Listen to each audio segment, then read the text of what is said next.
नाबीना दिन है।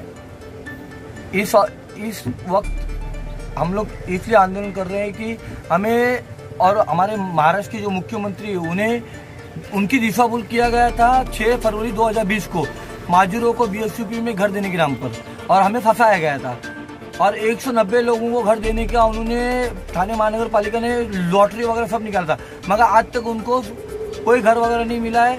और मुख्यमंत्री की दिशाभूल ऐसी की गई है कि उस टाइम उन्होंने चाबी बांटे थे मुख्यमंत्री के हाथों से माजूरों को, वो माजूरों को आज तक चाबी मिली नहीं। इसके लिए 2 महीना पहले से मैं जो हमारे कमिश्नर साहब विपिन शर्मा साहब और जो हमारे हेरवाड़े साहब अतिरिक्त आयुक्त है, इनको हमने लेटर देने की मांग किया था कि अभी जो ये कोरोना काल हुआ है, कोरोना काल में हमारे बहुत से माजूर बेघर हो गए जो भाड़े पे रहते थे, जिनका नंबर लगा है उन्हें तो कम से कम देखिए थोड़ा तो राहत प्रदान करे।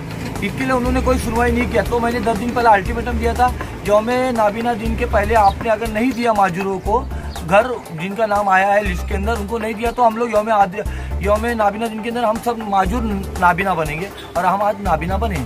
पालिका का घेराव किया, पालिका का हमने घेराव करके हम लोग नाबीना बने। माजूरों को गवर्नमेंट ने ऑलरेडी बोला है कि माजूरों को नाबीना को घर दिया जाए, मगर ठाणे महानगर पालिका सिर्फ दिखावा करती है और उनको घर नहीं दे रही है। हमारा ये मांग है कि जिनका नाम आया है उनको कम से कम दो, जिनका नाम नहीं आया उनसे वापस अर्जी मांगा कि उनको भी दिया जाए। आप ये बाकी के तबके को दे रहे ना घर, हमको क्यों नहीं दे रहे हो आप घर? और कई